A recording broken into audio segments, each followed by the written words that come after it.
Hi everyone, this is Diva from Blood Hunter, and you're listening to the Metal Pit podcast.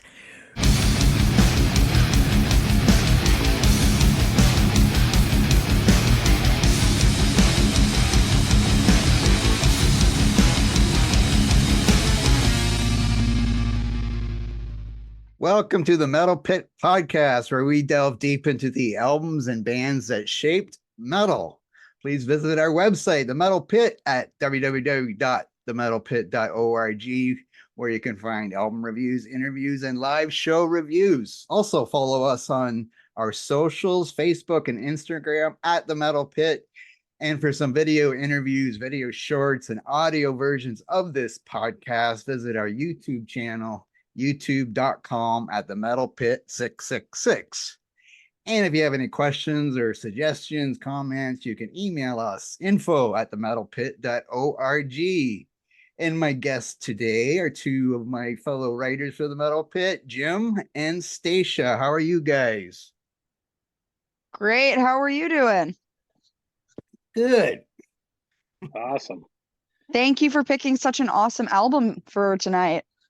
Yeah. Well, I guess we better say what it is then. It's Slayer and Show No Mercy. Does anybody want to scream Slayer for us? Jim, you do it. Slayer! Oh yeah, that was perfect. Okay. Yeah. So now we can start. We made the right choice getting Jim to do it. Everybody in my house just went, what the hell was that? See, I can't do it because there's a cat on me. I'm going to scare the cat off of me. Okay. So Slayer, of course, for anyone that doesn't know, was an American thrash band from Huntington Park, California, formed in 1981 by guitarist Kerry King and Jeff Heineman, and drummer Dave Lombardo, and bassist vocalist Tom Araya. The final Slayer lineup, which was, what year did they stop? They just stopped a couple years ago, wasn't it? Or maybe 5 years ago? I don't know. We still had Kerry King, Araya, Paul Bostaff on the drums, and Gary Holt from Exodus was the guitarist who joined in 2011 after Heineman's death in 2013. And he was sick, of course, before that. And we're talking about, did I say this? I think I did. Show No Mercy, their debut studio album, which was released in December 1983 on Metal Blade Records. Brian Slagel, the creator of Metal Blade Records, I guess saw Slayer doing a cover of Iron Maiden's Phantom of the Opera and signed them to a contract. So when did you guys first hear Slayer or this album? Staicha. Yeah, I remember it really vividly. And I say this to hold myself accountable. Because I hated Slayer when I first heard them, like, so much. My friends remind me of this a lot, because when I was in high school, I had a really good metal CD collection. So the skids would always kind of congregate around me to borrow my CDs. And my one friend, Dan, was like, I have this metal CD, and he had God Hates Us All. And he was like, listen to it. And I was like, this fucking sucks. Like, this sounds nothing like Cannibal Corpse. I hate it. So it took me a while to warm up to Slayer. And then as I like got older and started listening to them, it would be the kind of thing where I'd be like, oh, this is a really sick riff. What is it? And it was always fucking Slayer. But as like delving more into their early stuff, so Show No Mercy and Hell Awaits are my absolute favorite. I realized that those two albums were perfect cover to cover for me. And then after a while, Show No Mercy especially, I mean, Hell Awaits as well, but they just became comfort albums to me, because I was like, well, this is literally perfect. So I blame all of my high school friends for not showing me these albums and showing me kind of the mid era. And Jim, how about you? Yeah, well, I mean, I got kind of a weird story, kind of a cool story. So I first got into them. I picked up Haunting the Chapel would be my first one, which would have been the live EP after the first album, after this album. So I picked it up. I was in grade 10, and I actually met a girl at the time who eventually became my wife. She used it to kind of pick me up because she knew I liked Slayer, and she said she liked Slayer, and she could name some of the songs off of Haunting the Chapel, which she just asked a guy in her typing class. And we used to take it was typing back then, and so I was impressed, and then started dating her. I mean, we broke up many times over the when we weren't married in high school, but it was so I was definitely interested, and anyways, it was a sham. She wasn't into Slayer, so it kind of to this day, it still kind of sticks in my craw. No, I'm just kidding. But anyways, no. So I mean, and then obviously it was an EP. I think it had 3 songs on it, and like a Chemical Warfare, A Captor of Sin, and Haunting the Chapel. And I went back, got I think Hell Awaits came out, and then I went back and got Show No Mercy. But my favorite Slayer album is Show No Mercy and South of Heaven. But I mean, I'm talking from the whole catalog, these are points of half a points. They're all almost 10 out of 10s for me, these albums. So, and everything, even their newest stuff that a lot of people really crap on, like Diabolus and Musica. I like that album. God Hates Us All. I like Christ Illusion. I mean, I like World Painted Blood. So, I like all of Slayer. I like their whole catalog, and it kind of pissed me off when they retired so early. I think they still had a couple of albums left in them, but I think at the time too, that seems to be coming out now, is maybe things weren't all rosy red in Slayer, and they weren't all super friends. So I think that seems to be coming out now in a lot of the articles that I'm reading. So that's probably why they push themselves to retire as well, maybe, doing it for so long, that sort of thing. But I still think they could have had a couple of really good albums left in them, I believe. Jim, is that your current wife? Yes. Do you ever playfully call her a poser? Oh yeah, all the time. Okay. She knows it. She admits it. Oh yeah. No, I did that. I asked a buddy of yours what kind of music you were into. Well, I was wearing a leather jacket with I don't know, a maiden patch on the back, all kinds of studs and long hair. It was fun. So she knew I was into metal, but she used that as kind of her intro to chat with me. So I mean, it's fair. You did marry her. You can't argue with results. Exactly. Yeah. Plus, she, that's the thing. So, but anyways, it was a good little story. Kind of, we laughed about it today when I said we're doing Show No Mercy. Maybe I should get your cassette, and she never had it. So you could have asked her to name 3 Slayer songs off the album. Can she do that now? No, she can't. Total poser. Yeah, for sure. You know what? Yeah, now I'm pissed off. No, I'm just kidding. Well, all she has to do is think of something evil. She might be able to guess 3 of them. Yeah, exactly. Yeah, there you go. She'll name Haunting the Chapel, which is technically a song. So there you go. But yeah. I think that's all she knows. She even brought it up when I told her we were doing Slayer. She's like, oh, well, are you doing Haunting the Chapel? I went, no, that only has 3 songs on it. We're doing their first album. Come on. Oh, well. Okay. Well, for me, as I've said on this podcast before, I got into heavy metal in 1982 is when I really got into heavy metal. And it was Iron Maiden, but then, then next year Metallica came with Kill 'Em All earlier in the year, I think February or something like that. So that was, I guess, the first thrash album.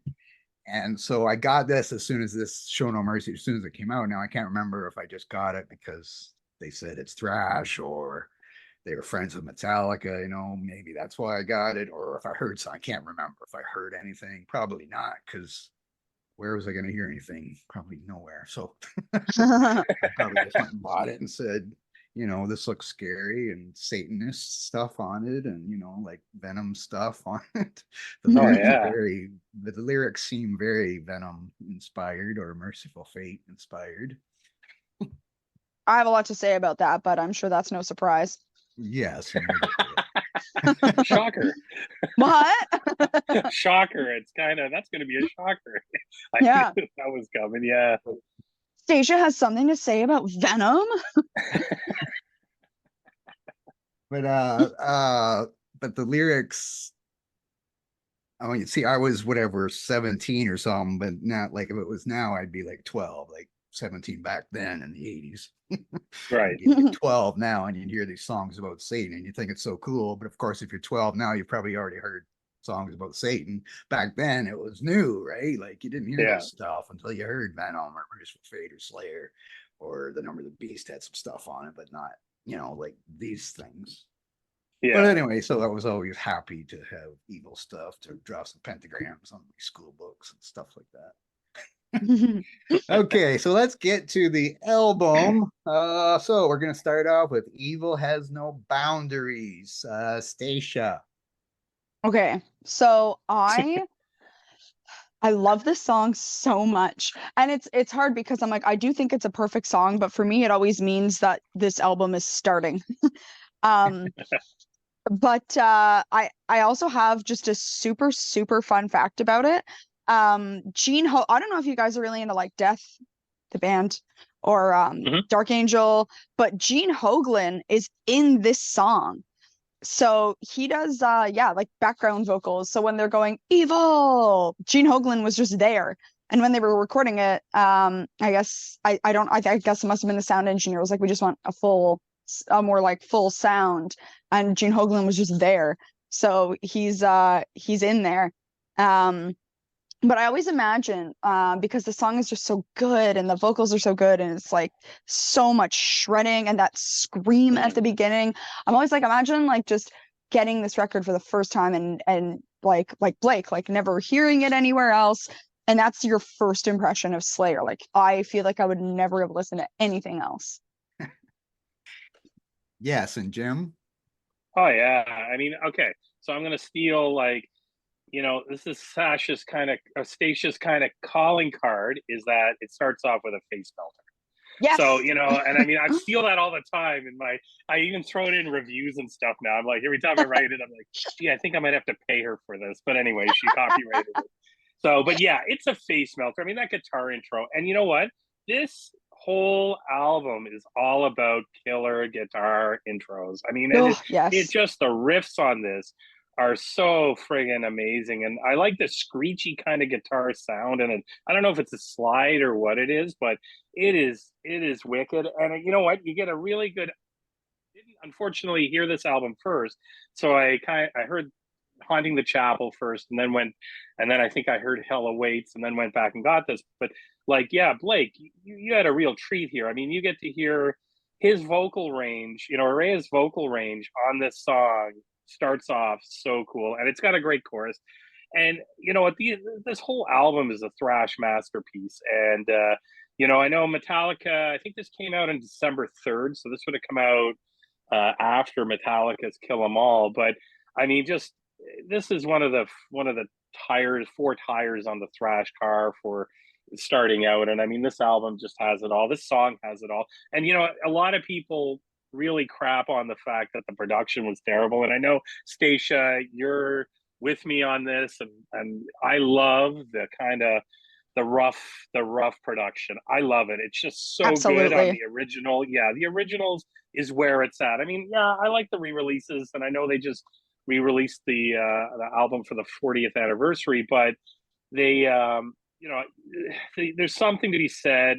This falls for Venom, Misfits, Slayer, all those original recordings that were rough, and everybody was like Motorhead, and everybody's like, oh my God. I read it online when there's all kinds of chat groups, and they say, hey, what do you think of Show No Mercy? Or what do you think of Venom's, Black Knight, all these albums, and everybody's like, oh, the production was lousy back then. That's the whole point behind it. You want it sounded like that. It just sounds so raw, and that's what makes this album so good. It's one of those, and I was always excited to do these first raw albums, because they're so cool. That sound is so cool. Absolutely. There's a name for people who complain about that lo-fi production quality, and it's called morons. Like, they're all just wrong. But that was something that people said about this. At Kerrang! Magazine was the first to be like, yeah, this sucks. Like, it's fast and that's cool, but the production quality shit. And I'm like, oh wow, that you must be so embarrassed that that's in print somewhere. Like, I hope it's just an eternal shame for you that you ever said that about this incredible album. Oh, totally. And you read it online, and And I don't know what they thought because, yeah, okay. I mean, even like the first Iron Maiden album, the production was not as there as it was by their third album or even by their second album. And I mean, we all know that, these bands started off on a real shoestring budget. I mean, they came from really nothing, and they broke new ground with this. And I think those original recordings, I think every remaster should come with 2 CDs or 2 albums or whatever in physical format. You should always get a copy of the original and then get a copy of what they've changed, and that's fine. But they should always be throwing that in there just to, number one, boost their album sales, and number two, have the new people listen to both, because there's going to eventuality is a lot of the older stuff isn't being reproduced in its original form. So like younger fans today hopefully want to go back and hear this in its infancy, so to speak. That's what I think. Anyway, Man, sorry, I ranted there. No, that's okay. I don't want to live on the same planet that doesn't have these early recordings. If it ever does become a thing that you can't hear it, I'm like, I have no business being on this earth anymore then. Yeah, exactly. Well, as Jim said about, they're so young too. I mean, they're making their first album. What are they, 18, 19, 20, whatever years old? They don't have any money. So of course you can't get the best studio, you can't get the best producers, you can't get whatever engineers.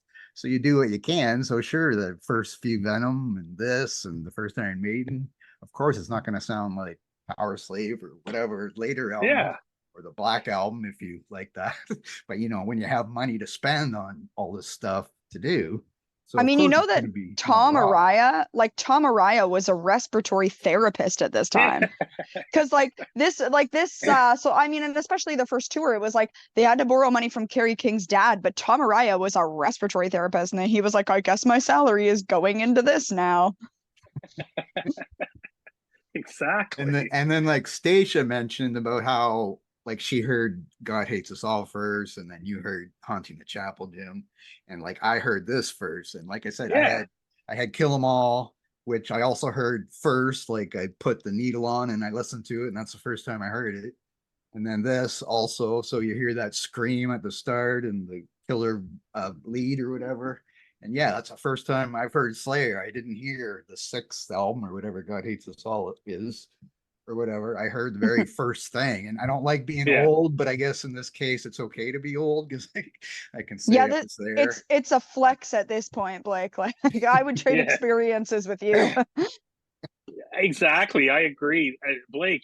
That's cool. That's what it's about. Hearing it for the first time and being able to say like, and it was mind blowing. I mean, it's mind blowing when you hear something like this for the first time. And I remember, I mean, I fell in love with Slayer because first and foremost, the album covers. I mean, back in the record store, those were scary looking and those were awesome. That's why I bought Grim Reaper's first couple of albums. Oh yeah. Like you saw it, or Saxon or whatever, or Iron Maiden, everything. But yeah, I mean, the whole satanic vibe, I mean, that was attracted to me. I love being that school that had a leather jacket on that was all dirty and studded up, and I had my long hair, and everybody, and I worked at a pet store, so that was really mysterious. But Blake, that's cool that you threw this on and you listened to it right from the, you put the needle on and boom, that's the first thing. Those killer experiences. Yeah, I wish back then I knew 40 years later I'd have a podcast and I would have made some notes. That's one of the reasons I started this podcast, because I would listen to other podcasts, like say a Metallica podcast where the guys are younger, and the Black Album's the first Metallica album they heard or whatever, and I'm thinking, yeah, but I heard Kill 'Em All first, or I heard this album first, or I heard Melissa first by Merciful Fate or whatever. And so I thought, well, I want to do the podcast because I was there when it started. I didn't just jump in later and have to go back and all that kind of stuff. So that's kind of why I wanted to do this. No, that's wicked. Now, of course, the new music, I know nothing about that, but whatever. That's why I have other people on the site to do that. Okay. Yes. So I guess I won't say anything about that song because we talked about that one for like 10 minutes. So now we go to the Antichrist. And Jim, what do you think of the Antichrist? Yeah, I mean, this is a classic track. I mean, this is another face melter. I mean, I'm going to use that. That's this whole album is, and I mean that killer riff intro. I think this is more of a drum track too, which is kind of neat. And I mean, the guitar solo in it is wicked, and I love it how the direction changes in the song. About I don't know, three quarters or about halfway through. It's really cool, and I think this shows off the fact that they can play it. I mean, everybody who now says, oh, since it was no back then, oh, it was noise, it's this, it's that, like the Kerrang magazine article that Staicha's talking about, where they really crapped on it. It's like, this shows that these guys can play their instruments and they're really, really talented. And I think this song, as well as many of their others, pretty much all of this album really showcases that. I mean, it's a great song, classic, and just another one. And song number 2, you're heading into song number 2, and it still has you by the throat. So Staicha? It's just so true. It does. It still has you by the throat. Like, it hasn't let up. I love this song so much. But it's another one that you're like, yeah, but like, I don't think I've ever met anybody who doesn't. Yeah. What you said, Jim, too, about how it's like, it has like that kind of like shift, like 2/3 of the way through. There's so many songs on here that kind of do that, where you're like, okay, I've dug my heels into what the song is, and then it's completely upended, and you're like, oh fuck, okay. But it's another one where you're like, I don't like, because I love this song so much. And since you've taken over Face Melter, it's I borrowed it. yeah. I mean, again, like, don't you get that visual though? Like, so when I was like a pre-teen through to my like actual teens, my activity was listening to music. So I would sit on the floor in front of my stereo, because I didn't have like a Discman. I had a Walkman, but then like things were coming out on CD. So I would sit in front of my stereo and just put my big massive headphones on and sit on the floor and listen to music. That was how I listened. I didn't have it on in the background while I did other stuff. I just sat and hyper fixated. So when I think of Face Melter, I imagine like a song comes on and it literally just like blasts your face so hard while you're staring at this shitty old boombox, and you're like, I look like an old still from like They Live. It just is like, I'm only a skeleton now. But the thing with this album is they're so talented. Like, the riffs are so amazing that how can you, like, you almost can't say anything other than like, did you hear this fucking riff? Like, it's so good. But I also like, I love the vocals in this. I feel like, and I don't know if it's maybe because like maybe if you're in the forest you can't see it as much, but I feel like Araya's vocals in these, especially this album, but like this and Hell Awaits, are I just love them so much more, and I feel like they changed a little over time, and I love this early era. It's more shrieky, and I really, really like that. Yes, I was gonna say something about what you just said, and now I forget. Sorry, I said a lot. Oh no, the thing about, that's the difference between listening to music back then, or especially even more so for me, maybe, like, because I grew up out in a farm out in the country. We had like 3 TV channels, so you wouldn't have anything to watch on TV really. So you listen to music, and you'd have the big record and the lyrics or whatever to read, like Pentagram of Blood holds the jackal's truth or whatever. You think, oh, this is awesome, I should write this on a book somewhere. Yeah. Take it to school. You know what, though? Or whatever. You know what? You make a great point, because kids nowadays, young people nowadays, don't have that clunky merchandise we used to listen to, where you sat in front of it and, like you guys said, you fixated on it either with just a shitty pair of headphones, or you were just blasting it in your room. But yeah, that's what you did. You had the album or the cassette, whatever, and you were reading through it, and just, I don't know if they do that now. Now it seems like everything seems to be quick. Everything releases quick. Everything comes out, then it's forgotten about super quick. I don't know. It just seems more of a disposable time nowadays, I guess. Yeah, I hate it. And I don't even just mean like, oh, I hate it for kids these days. Like I hate it for me. Like Yeah, I don't even feel like I appreciate things the way I used to back when it was right. like it's like I don't really love that like I could watch any movie at any time. Like I actually liked having to Yeah, go to a video store and like this is what you can pick from because it felt so meaningful. And I feel like yeah, music was really like that. Like I love Cannibal Corpse the most because one of the first CDs I ever bought myself was Tomb of the Mutilated that I picked out and I was like, holy shit, like this is mine and I own it. And then it just like it wasn't like, okay, well, there's I don't know, LimeWire or Spotify or whatever, and you can just have whatever you want. You had to pick it, and it became really important and meaningful. And now everything is just so accessible. yeah. Yes, and Jim, you mentioned something about buying Grim Reaper albums or whatever because of the way that it Oh yeah. looked, and I was gonna say so. I remember going into like a big HMV store in Toronto, and they had the metal section either in the basement or in the ceiling. I forget which floor it was on, but whatever. But I saw an album, and I just liked the way it. I don't even remember what the album was, but I liked the album cover, so I took it to the desk to buy it, and the guy goes, "Well, what's this like?" And I'm like, "I don't fucking know. I'm just buying it because I like the way it looks." But I lied. I think I lied. Said, "Oh yeah, it's good." But I didn't know anything about it. I was just buying it because you couldn't listen to anything back then. There was no Yeah, Spotify. I just thought, oh, right. this looks metal. I'm gonna buy this. Whatever. And Man, I I don't wish you think could I liked remember it what it actually. was. I think it was a Yeah, group called Thrashers. Actually, that's probably why I bought it because it was called Thrash. Yeah. But wicked. I don't think I barely listened to it, so it didn't work. But a few of them worked out. Okay. Yeah. Now we go to another. Oh, I forget. Die by the Sword. Staicha. Yeah, so this is another one that I think is a lot of people's number one favorite on the album. It's not mine. I do like it a lot. Obviously, the riff is amazing. And this is the other thing too, where I'm just like, how do you say anything other than like, holy shit, this riff is amazing?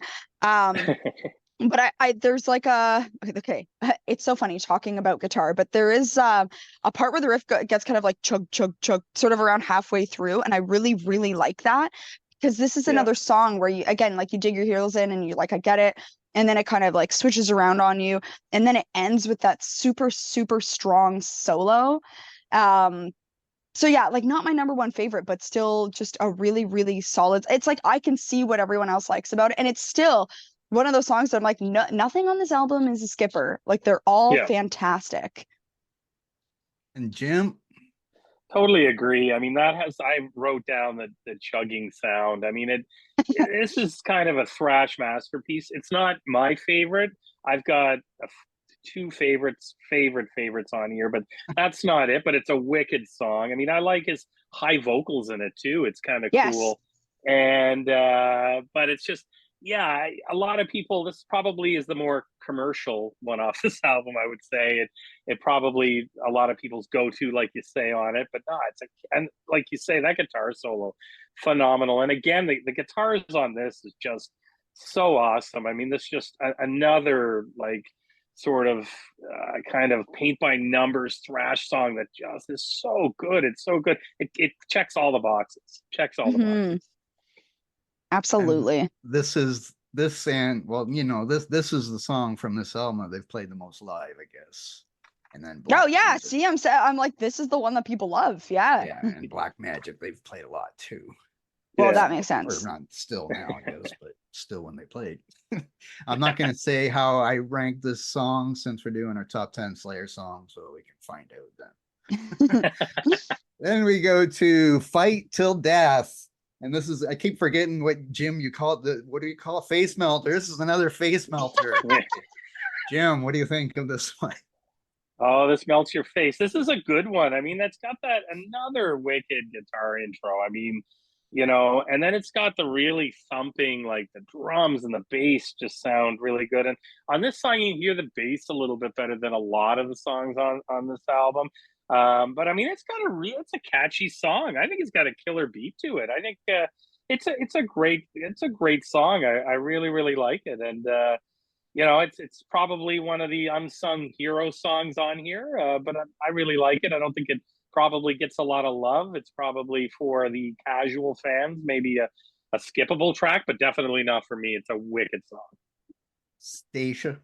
Yeah, I totally agree. I think people don't talk about this one enough. Yeah, And I think you're right. I think for a lot of people who are maybe more casual listeners, this wouldn't stand out to them, but they're wrong. I like it because it's just a super like speedy riff. yeah, And even if you're like, oh, like what's your top three? Like maybe it wouldn't come to mind, but then when you're on, you're like, oh, fuck this song. yeah, It's a good reminder that I'm like, wow, I could literally never play that fast if I had 1,000 years. But it's so good. And like being able to hear the bass is really nice, because like there's so much drama about the production of this, and like not even just from like people like Kerrang, like I don't know if you guys know, like, but like Dave Lombardo like hates this album, yeah. because not because he hates the songs, he's just like, well, he really hates how his like drums sounded, but the sound engineer just kind of struggled in general. So it's kind of neat. You almost like you hear songs and I'm like, man, I wonder if Tom Araya was just like, I don't know, I love this song a lot. Make sure my bass doesn't sound like shit. Like, make sure it comes through. Damn. Oh yeah, Lombardo is probably one of the fastest drummers. Well, now, Yeah. I mean, still now, I guess. But back then, especially, like, it was, and that was another thing about talking about the music and listening to it the first time. This was new. Like, this stuff was new. There Yeah. Yeah. wasn't like now, if you listen to, say, a death metal album, like how many death metal bands do we have, and how original can they be now, right? Or if a new thrash band comes out, how can they not sound like Metallica or Slayer or whoever that came Exactly. before? So this was new. Like, this was like the second thrash album, I think, probably. Or Exciter, and Canada's Exciter had an album up there too, but Metallica and Slayer, they're two of the big four or whatever. So yeah, so Yeah. it was new. Well, and Okay, then even we go to Metal Storm, Face the Slayer, and Jim. Oh wait, I was just gonna say one thing first about the song. This song is like almost 5 minutes long. This is like an epic for Slayer. I don't know how they could last this long when playing a song. But anyway, Jim, what do you think of this one? Oh, it's another great song. I like that guitar. I don't know what you'd call it. Stacia probably knows because she's a professional guitarist. But you have that guitar riff that starts, but it carries on for so long. And what would you call that, Stacia? Just uh, I would like to state for the record that I've been playing guitar for 2.5 years. why? Yeah, I'm just gonna call that stamina. yeah. It is cool. That's wicked. I mean, it just kind of carries on for like a quarter of the song. It just sounds so cool. It's not a solo. It would be like just like an extended riff. Yeah. I mean, it's got another killer beat to it. Another great song. I mean, this is another kind of one that I think as well, like the song before it, probably is overlooked on the album a bit. But yeah, and being almost a 5 minute song, that's rare for Slayer. You know, a lot of the songs are anywhere from 2.5 to 3.5 minutes, so they're usually Mhm. fast affairs. So this is definitely more of an epic song. Yeah. Yes, I mean, Stacia, go ahead. well, especially with the intro, right? Because the intro kind of switches gears a little bit. Like it's a little more dramatic. Yeah, But then it goes into that insane riff. So this honestly, Jim, I think this song in particular is the best example of what you were talking about when it like switches on you. Because this is one where you can't, you'll be like, you settle into it and you're like, oh yeah, okay, so yeah, like it's got that dramatic intro, and then it has that really like noodly kind of riff that comes in, which is my favorite. I love it. I think it's so I love like really like left hand finger heavy songs like that. Those are just super fun to play. Like re-listening to this like more critically, I was like, man, I should really learn this. And yeah, then after it, like then it like really kicks into that main riff at like a minute and a half. So you're like, okay, well, now it's this song. And you're like, oh, perfect. It's just like the best driving song. There aren't even any vocals until like after 2 minutes in. yeah. So at first you're like, oh, I'm getting Iron Maiden here. And then it's just like face melting riff. Oh, sorry, that's yours now, Jim. No, We'll share it. I'll need to come up with some other ridiculous way to describe these riffs. But yeah, I like listening to this just because like the riffs are so incredible and it really switches on you. But it's like this song has like so much going on. I mean, it has that amount of time to do it, but I'm like, I get pissed off because I'm like, everyone who doesn't like this album is fucking wrong. Like the song is so good, and every song on it is so good. I love how Staicha, how you're right about everything. Yeah. And everybody else is wrong. Yeah. I mean, it's true. You've heard this album, right? Okay, then we get to side 2 with Black Magic. And Staicha, do you like Black Magic? Oh, this is a well, I think there's because you were saying this is another one that they play the most off of this. This is a good example of a riff that's like it's so simple. It's like that intro riff, but it's so perfect. It's a lot of people's favorite, but it's very, very clear why. It's just a really solid thrash metal riff. I taught myself this by ear, and it was probably like where I peaked. That was like my high point. But there's just no bad part in this song. And I again, like when I think about what it must have been like to hear this for the first time, right? And it's like, yeah, you flip it and it's like side 2 and you're like, I haven't had a break. Like it's just been so good and nonstop.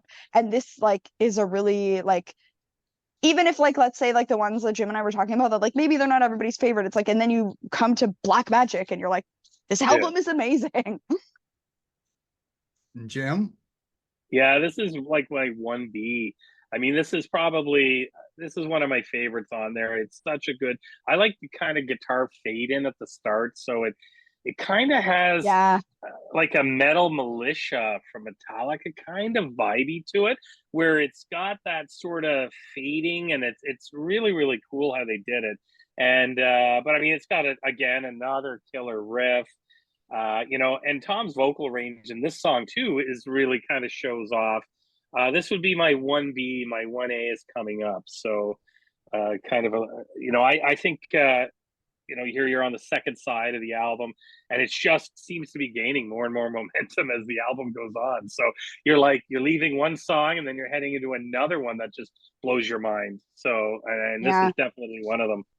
I totally hear the Metallica influence too, Jim. Like there's a couple riffs. There's one riff I'll talk about when it comes up because I was like, I literally have taught myself this riff and it's a Metallica riff. But that makes sense because they really, really did like love Metallica. Yeah. This would have been a good song also to start the album, just with that that fade in intro thing. That would have been a good way to start the album too. Not that there was anything wrong with Evil Has No Boundaries. I would never ever change opening with Evil Has No Boundaries. I'm just saying, if they would have flipped them, I don't think it would have hurt. Okay, well, then we agree to disagree.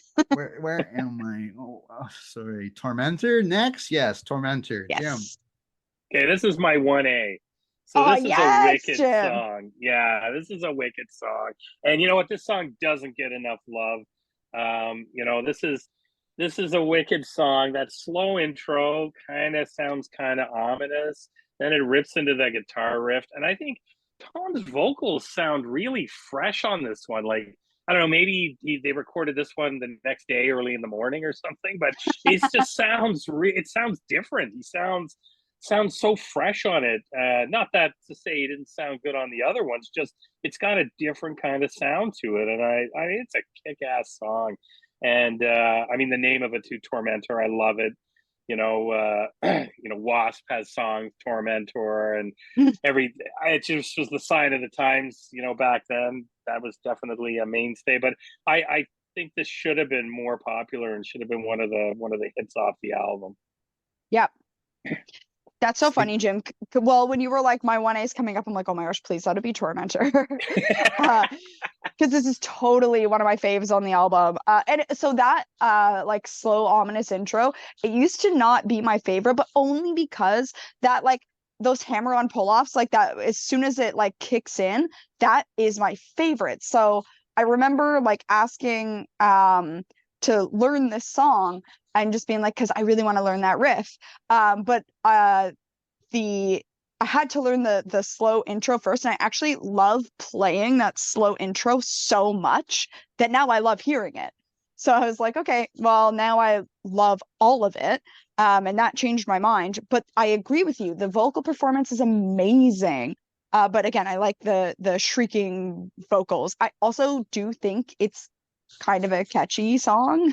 Not like, Yeah. ooh, it's super commercial, but it's like I do think it's pretty catchy, but I love shrieking Araya. And that when he yells Tormentor at the end and just hits that super high note. I like to hope that at least like 60% of the Slayer fans out there really try to hit that note with him at the end of that. Well, I'm gonna say that you're both wrong about something because this is a song they've played the least live from this album. Oh, Oh yeah. I They've can only believe played it. it. It says they've only played it 13 times live. oh, maybe it's because Araya can't hit that note at the end anymore. Maybe. Yeah. It's a pretty Or- hard one. I've tried it from my car many times. Well, it's a little slower. It's not a lot slower. I mean, it starts off a little slower, like you mentioned. So maybe they thought, oh, people don't want to hear these slow songs. Let's I don't know. But anyway, I just looked that up now and thought, oh, that's surprising, but whatever. Okay, then we go I'm gonna say to it's the vocals. the final command. Stacia. This is another one that I like just because it is so fast.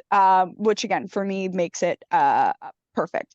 And it's a shorter one, right? It's like what is it like it's like 2.5 minutes. So it's just like a perfect little banger, and it's got the little like guitar harmonies in it. So I don't know, it's just nice. It's like a good little driving song. It doesn't it's not like one of the first things that I think of when I think of this album, but it's a banging song. Jim. Oh, I agree. I mean, it's actually you're right. It's the shortest song on the album at just 2.5 minutes. And I mean, it's just one of those ones that it fits in perfectly there. You leave Black Magic and then you're heading into towards the end of the album. I mean, and it's got, again, it's got that great guitar intro. This is definitely a good drum track as well. I thought the Mhm. drums sounded good on this one as well as one of the previous ones that it really shows off compared to a lot of the other tracks. But I mean, it is definitely a killer song. I love it. I don't know if we've talked about like so specifically the problem that like with the drums on this was they had to like the sound engineer just like wasn't used to this kind of sound, so they had to put Right. like towels over all like the drums. So Dave Lombardo was playing and just hitting all these towels, and that was just like why he hated it. He's like, this doesn't sound right. So it's kind of nice whenever you're like, oh no, I like the drums in it. I'm like, well, somewhere I hope Dave Lombardo is really happy about that. And then we go to Cryonics. I hope I'm saying that right. Jim. This has got a cool beat for an intro. I mean, it's a great song. And, not that Tom doesn't have clean vocals because he does, but he's got very clean vocals on this song. And he hits those high notes. Like there's a lot of high notes on this song. And I think this is another one that really shows off his vocal ability. I mean, we're talking Slayer here and people are probably like, oh yeah, well, vocal ability. But no, it's true. The guy's a great singer. And I mean, he hits those high notes there. This is another really, really underappreciated song on the album, I think. Mm-hmm. Stacia. So Tom Araya, when he talks about this album, he says that the biggest influences they had were Judas Priest, Iron Maiden, Venom, and Merciful Fate. I really hear the Iron Maiden influence in this one. Right. For like, and I mean, there are like some guitar parts in it for sure where you're like, yes, this is very like Maiden influenced, but I do think it's like the vocal harmony that comes through too, Yeah. and it's like the song like how the vocal harmony was written, as well as the fact that I do think Tom Araya kind of shows off his no, I don't want to say range because his shrieks have a pretty intense range, but just that he can be a little more clean. Yeah. And it's nice because like this song is kind of different from the rest of them. Like it fits in super well. It doesn't stand out, but it does showcase kind of a different side of them. So it's like, as you're getting to the end of the album, it's like you want to show off a little bit more of that range. Yeah. And I had in my notes that there's some galloping a la Iron Maiden in the song. Oh, see, there you go. We all hear Maiden. Wicked. Okay, and then we finish off with the title track, Show No Mercy, Staicha. See, I love this. Okay.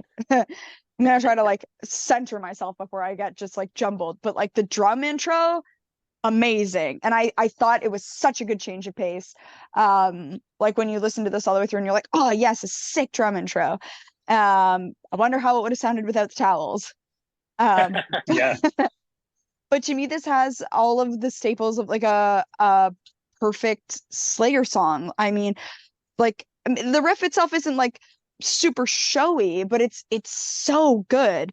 The vocal harmony is so good, and it does have that awesome intro. And I think it's got a lot of things that make a good early thrash song. And like whenever I listen to it, I'm like, maybe I get why this wasn't everybody's favorite, considering that like I understand that this was the album where Slayer was still kind of finding their sound, and I get that. Right. But this to me is such a perfect song, and a big part of why this is a comfort album. If I don't know what album to put on, this is one of the 5 albums I'll throw on to be like, I just need something, because I'm never ever upset about this one being on in the background. And like this song is kind of like a culmination of all of those things. And Jim? I mean, I couldn't say it any better. I mean, I wrote, talked about the drum intro, and I wrote down, this is got the old school Slayer sound. Yes. So when this came out, this is exactly it's Slayer through and through. And I mean, it's one of their masterpieces. I think this is like my 1C on the album, only because I mean, and I find the second side, I really like it. But this has just got it's really, really good. And I like kind of the cutoff, like the high pitch cutoff that it has. It's just got, it's thrash. It's a total thrash song. And I know that doesn't make sense because the whole album's thrash, but this has that Slayer thrash vibe that makes Slayer Slayer. And it's got that heart in it for sure. Yeah. Absolutely. Yeah. This is the one that has the, sorry, Go ahead. I have to add something. This is the one that has that riff in it that like and I was like, oh my gosh, that's literally Motor Breath, Metallica. Yeah, exactly. Yeah. Right. And I was like, I didn't teach myself that riff, but that my 2-year guitar anniversary, I was learning 3 Metallica songs. So they were all I played to be like, I got to get these perfect by like my 2-year. And Motor Breath was the one I like posted, and I was like, oh yeah, I know that riff. Exactly. Yeah. So good though. No complaints. It's perfect. Oh yeah. So I was just gonna say, I can't believe there's no ballads on this album. Oh, you don't win friends with ballads. I don't know. Did Slayer ever make a ballad? Maybe Seasons in the Abyss. Maybe could be. The one with the horses in the video. I don't know. Well, it's still pretty heavy. Yeah, but anyway, we'll get to that later. Okay, so we're gonna rate the album. I think I know what Jim's gonna say for sure. So we'll start with this is a 10 out of 10. I mean, come on. Like again, when you rate Slayer albums, like there's always got to be a first, second, third, but I mean, like this is a 10. South of Heaven for me is a 10.1. Like it's just these are all different, and it's just the way it works. I mean, my lowest one would probably be like a 9.7, which maybe would be like God Hates Us All or something like that. But holy, like they're just so consistently good. And I mean, this is where it started, and I mean, this is one of the earliest. You've got Metallica's Kill 'Em All. This is right there with it. Venom. There's a lot of Venom on this. A lot of Motorhead kind of vibe on this too. So, yeah. we talked about kind of the Iron Maiden sound, definitely some new wave of British heavy metal, which we all know all these bands were a total fan of. So I just think Yes. it's really, really cool. It's an awesome sound. Hmm. And Staicha, what's your rate? Oh, it's funny. I'm like, I'm sure you know what I'm gonna. It's definitely a 10 out of 10 album for me. Like, this is one of my perfect albums. There's literally like the figurine from this is in the center of my room across from me. Like the Show No Mercy, like those adult collectibles is like above my TV right now. I love this album. It's again a perfect album. 10 out of 10. And I also will give it a 10 out of 10 because this is my Whoa. favorite. All This is right. my That's favorite. gotta be some kind of record. Come on. Wicked. This is my 30 out of favorite 30. Slayer album. I think South of Heaven is my second favorite Slayer album. I know most people it's Rain and Blood, but I was on the Rain and Blood podcast with somebody. I can't remember who it was. Jim, were you on that one? Okay, I can't remember who it was, but I don't really like that album except for like 2 songs because it's so fast. Like we're talking about his singing. See, I find on this album you can hear some of his words, but on Rain and Blood, mostly he's just going so fast I can't like hear anything. Oh, I never need to hear any words. I'm I know a comfortable lot of with that. people loved it and stuff. Anyway. Okay, how about seeing them live, Jim? Have you seen Slayer live before? Yeah, twice. I saw them on the Seasons and the Abyss tour. I can't remember who opened for them. I think it was Machine Head. I'm not sure. And then I saw them, or may not have been. I can't remember who opened for them. Maybe Testament.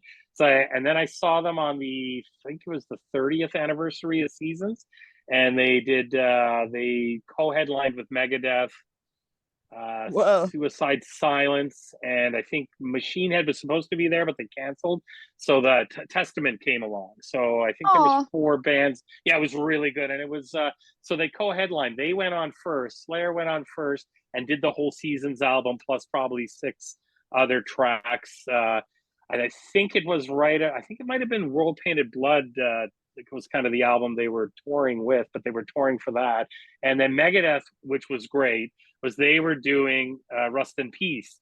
They did the whole album and they did it in analog. So they didn't do it digitally. They did it like an old school. It was wicked. And they That would came have been on amazing. second. Yeah. So it was so much fun. So much fun. It was wicked. Man, Testament would be such a trade up for me from Machine Head. Yeah, exactly. Yeah. And Staicha, have you seen them live or? I have not seen Slayer live. But speaking of seeing them live, do you guys know about the 1985 P incident? But I'm gonna it's say intriguing. no. So their first tour, so their first like big tour with this album was with Venom in 1985. That's why it's called the 1985 P incident. And Tom Araya had to finish the tour with a broken nose from Kronos because okay, so the people, there was like a couple people, I don't know who exactly, from Slayer sitting in the tour van with probably everybody from Venom, but like Venom was such a big name by then and like Slayer was still really new. But Tom Araya came in, had a lot to drink, was like, I really have to pee, where do I go? And Kronos jokingly like opened his mouth and was like, yeah, like right here, brother. But Tom Araya actually like unzipped and pissed in Kronos's hair. So Kronos got up and punched him in the face and broke his nose. And Tom Araya had to finish the rest of the tour with a broken nose from Kronos. But it was funny because I can't remember who else it was. I want to say it might have even been like Jeff Hanneman, but like someone else was like, yeah, we didn't really know why Tom Araya chose to do that because we were still pretty starstruck by Venom. So the choice to urinate on Kronos was maybe not one I would have made. But imagine seeing them. Did he get to finish or what? I'm gonna assume no, because like logistically emptying that full of a bladder, like I feel like you jump up, especially like Kronos has got that like gorgeous long dark hair. You want to protect that. Although I guess so does Tom Araya, or did Tom Araya? Yeah. Yes.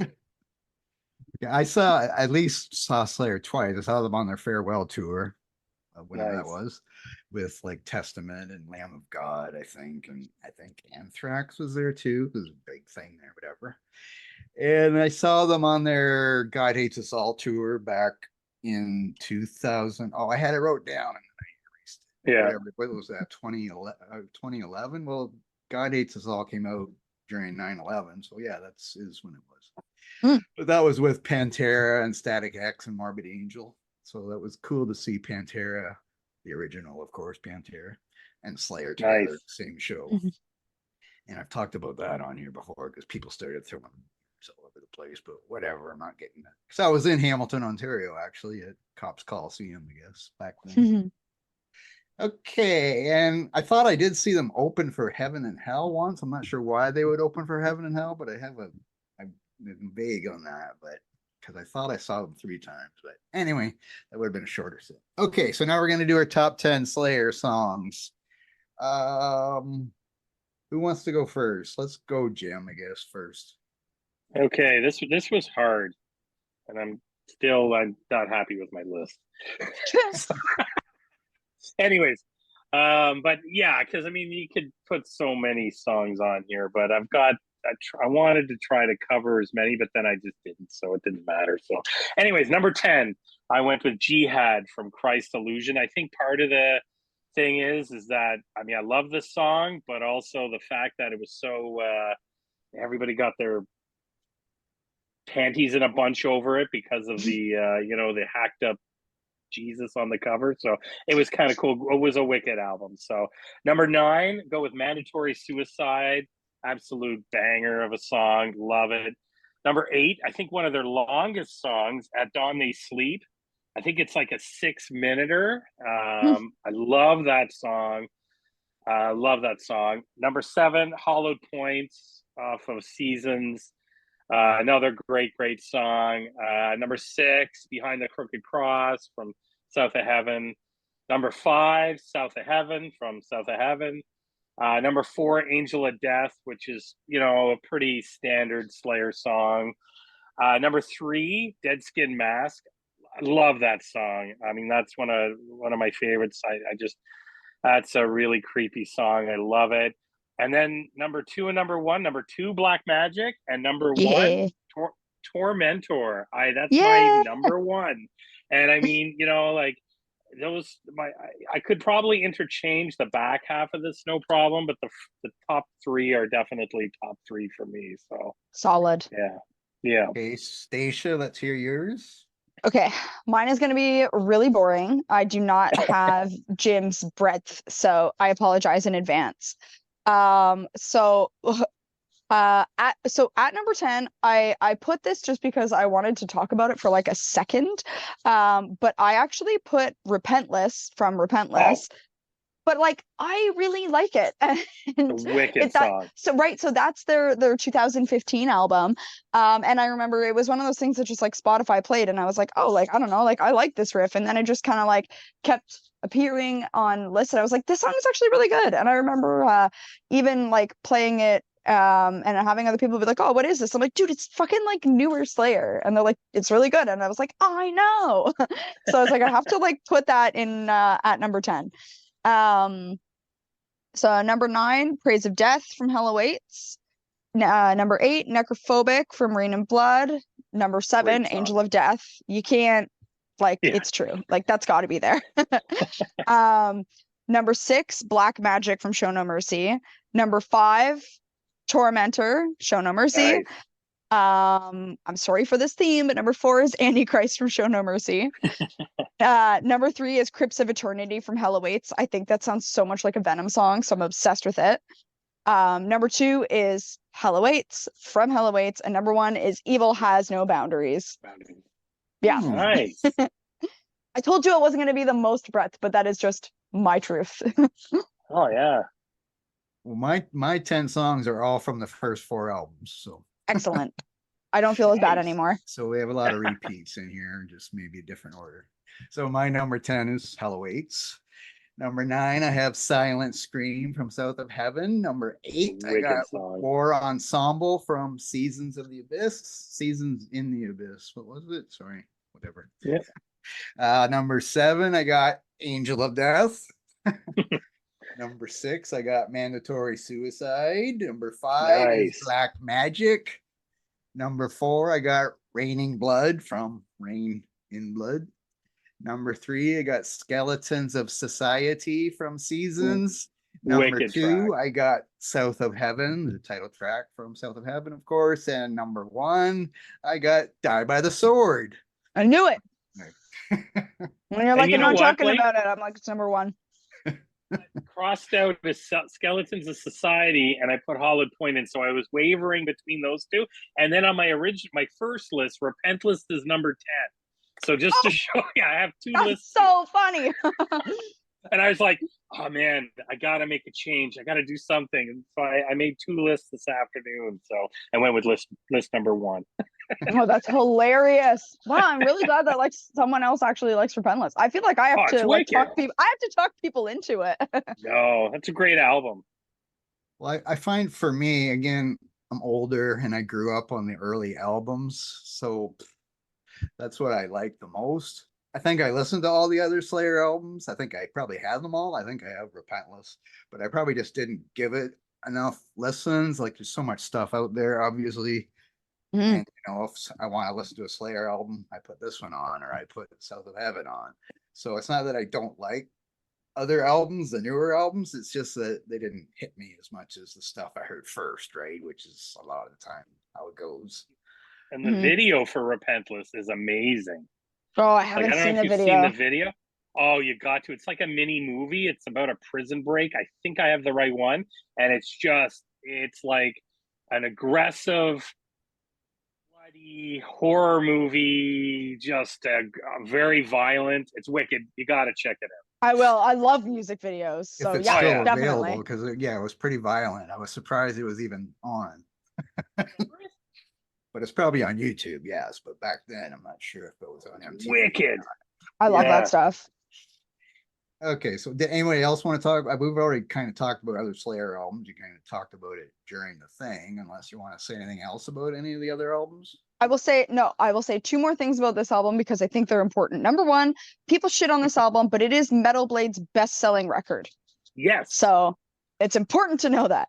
And number 2, Terry Butler from Obituary has said that this album was literally I understand, like, yes, it's a very important thrash metal album, but that it was the blueprint for the beginning of death metal. It just has all of those elements in it.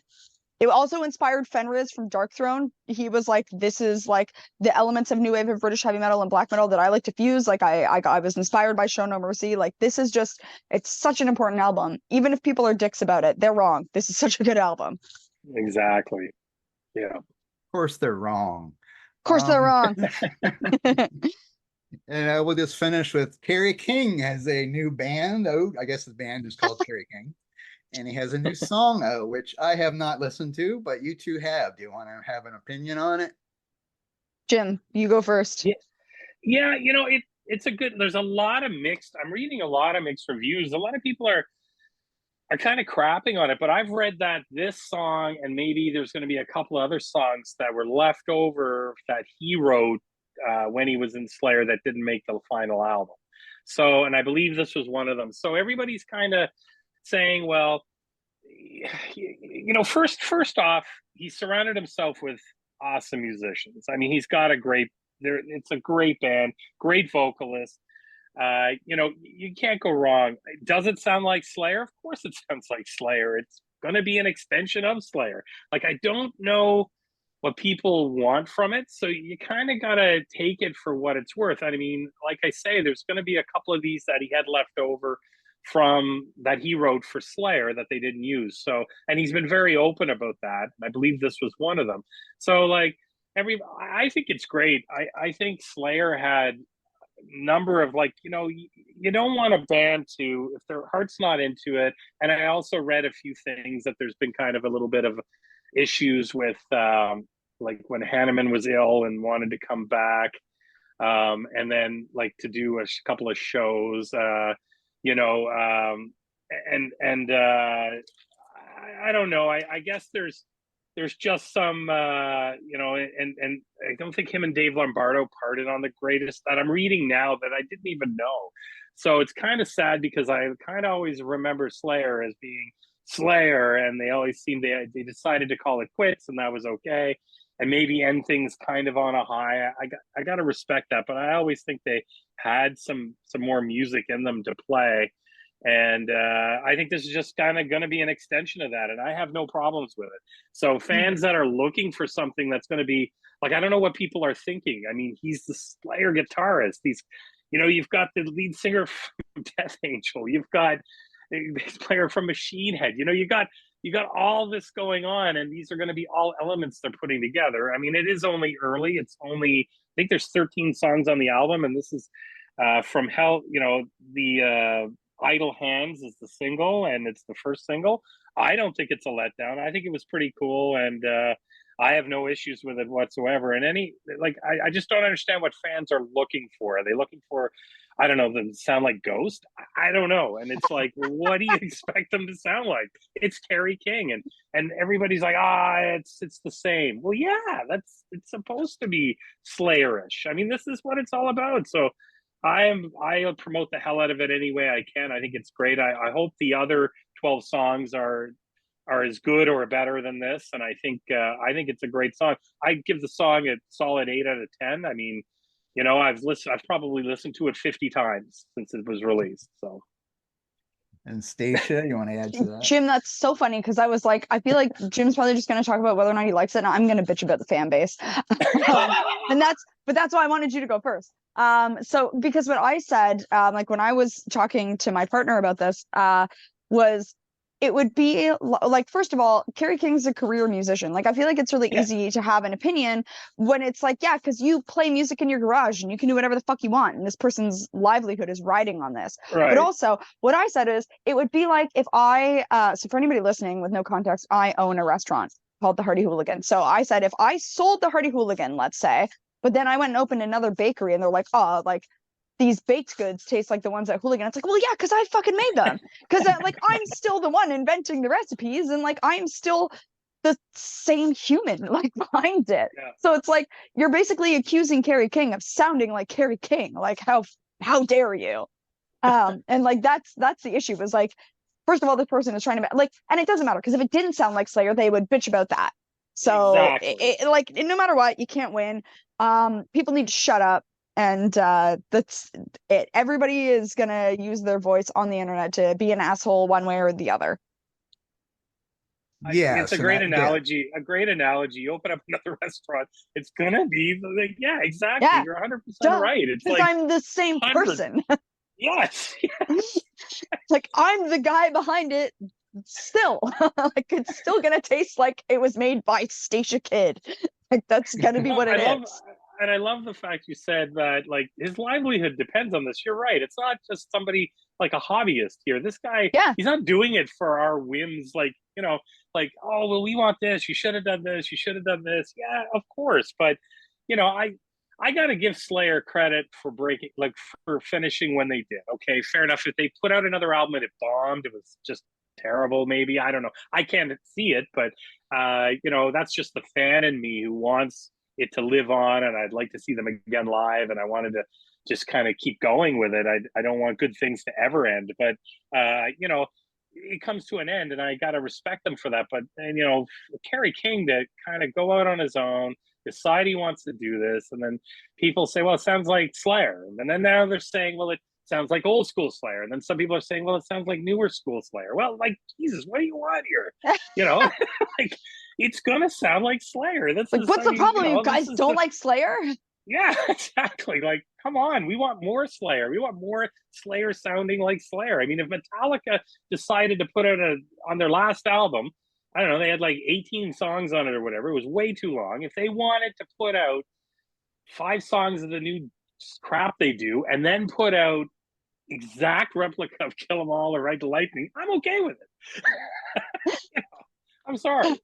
I mean, Metallica has decided to put out 2 albums that were like pretty far away from Metallica, and we all pretend they didn't happen. So exactly. I feel like Yeah, we just act like they don't exist. At least Yeah. I do. Same So I here, feel same like here. if you don't want something to sound like Slayer, maybe don't be listening to Kerry King. Yeah. And I mean, Kirk Hammett put out a solo record there, or a solo EP or whatever it was. And I mean, I've listened to it once, I think, and I was just like, it's a departure from Metallica. And that's good that's what he wants to do. But like you say, and he still has Metallica to go back to. He's still Yeah. selling out stadiums and making, hundreds of thousands of dollars with downloads and stuff. He's not Yeah. millions of dollars. I mean, he's not hurting. And I mean, Kerry King, like you say, he's still got to live and go on. So Yeah. I think there's nothing wrong with it at all. Yeah, and that's the thing. It's like they don't get it. It's not a garage band. This is a person's livelihood. This is their Yeah. career. Absolutely. Okay, and since I haven't heard it, I don't have an opinion. No, it's good, Blake. You'll love it. Well, I asked a friend about it, and she said, "Oh, it sounds like Slayer." I went, "Oh, okay." Yeah. I said, "Well, I could have guessed that probably." Yeah. And that's the thing. You say it doesn't matter what he did; it's gonna get both. Yes. It's gonna get criticized. Yeah. It's gonna get praised. If he did Enter Sandman song, he would get lambasted by people saying, "Why you sound like Metallica and why you Yeah. selling out?" or whatever. And so people aren't happy either way, so Yeah. they're gonna bitch no matter Show if he me did the a one power song on metal. earth everybody likes. If he did Yeah. a power metal, if it was a power metal band, everybody'd be like, "How's Kerry King's doing power metal? That's wrong." Come on, it's Yeah. gotta be a Yeah. thrash band. Yeah. Like, come on, this is easy, like for everybody to understand. Yeah. We need Angus Young to do a thrash metal album. Yeah. Oh. Anyway, okay. And my last note is Taylor Swift fixed the Super Bowl. But anyway, that's all I'm saying. Okay. Oh, God. You both know more about that than I do. Well, we're recording this while the Super Bowl is on, and I just see her face on the TV every 2 seconds when I look there. God, They're all happy. Taylor Swift. Ugh. Okay, well, this is a good episode, guys. Thanks for joining me. My next episode should be me talking to our writer Billy from the Metal Pit about his visit on the 70,000 tons of metal cruise that just happened like a week ago. So that is probably our next podcast, hopefully. Nice. Awesome. Okay, so thanks everybody for listening. Goodbye.